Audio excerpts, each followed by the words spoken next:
क्यों व्यर्थ की चिंता करते हो। गीता सार की पहली पंक्ति। सिद्धि,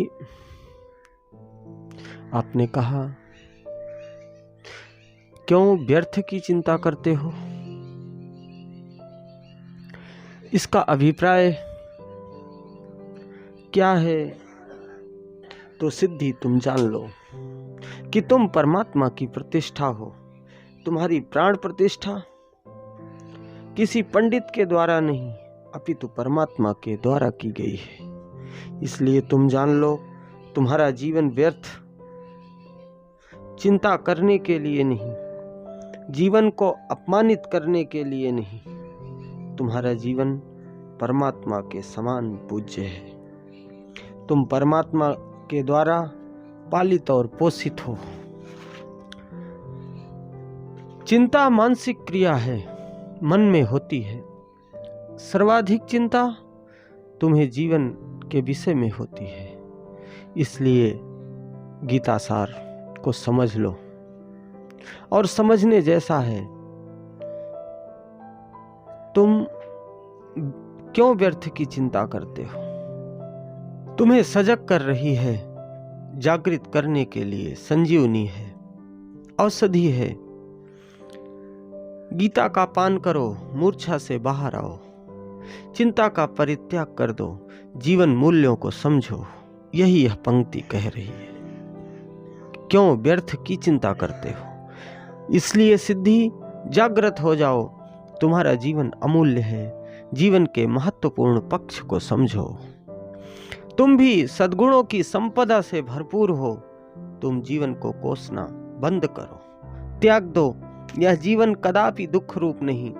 तुम्हारा जीवन आधार परमात्मा करोड़ों अर्थात असंख्य सूर्यों को भी प्रकाशित करता है।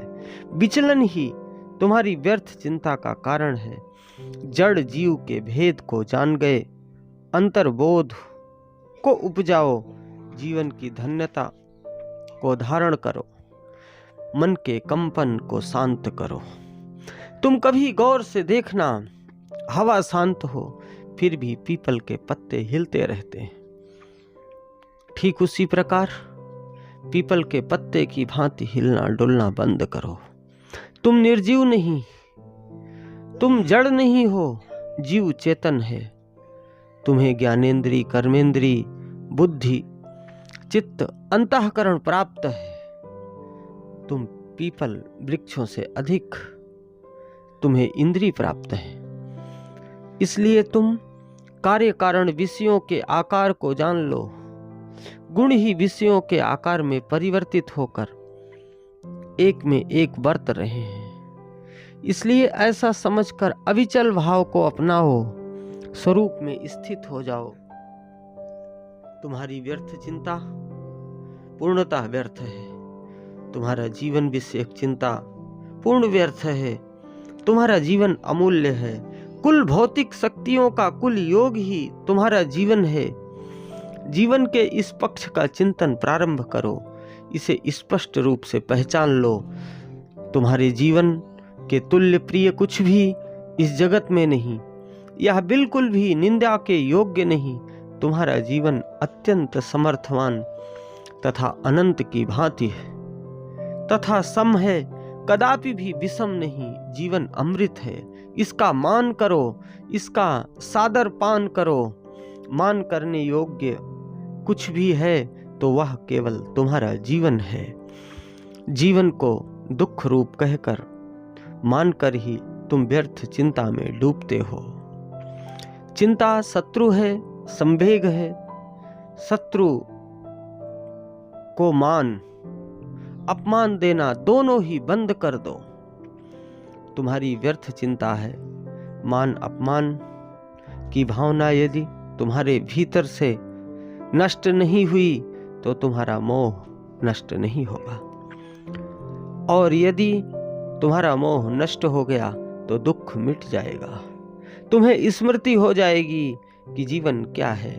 अभी तुम विस्मित हो, इसलिए तुम्हें जीवन दुख रूप लग रहा है और तुम व्यर्थ की चिंता कर रहे हो। ध्यान में आओ, होश को संभालो। यह कृष्ण की करुणा है जो तुम्हें बतला रहे हैं, किंतु तुम्हें क्या करना है उसको करो और फिर तुम पाओगे समर्थवान जीवन। सिर्फ जीवन है, मृत्यु को मान बैठे हो, जो है नहीं, जो नहीं है तुम उसकी चिंता करते हो, वस्तुतः व्यर्थ की चिंता है। यहाँ सिर्फ जीवन है, मूल्यवान जीवन, तुम्हारा समर्थवान जीवन, अंतरिक्ष से भी अधिक अतुलनीय, समर्थवान, शब्दों से परे ऐसे सार्थक जीवन को तुम व्यर्थ की चिंता करके उसे व्यर्थ मत करो।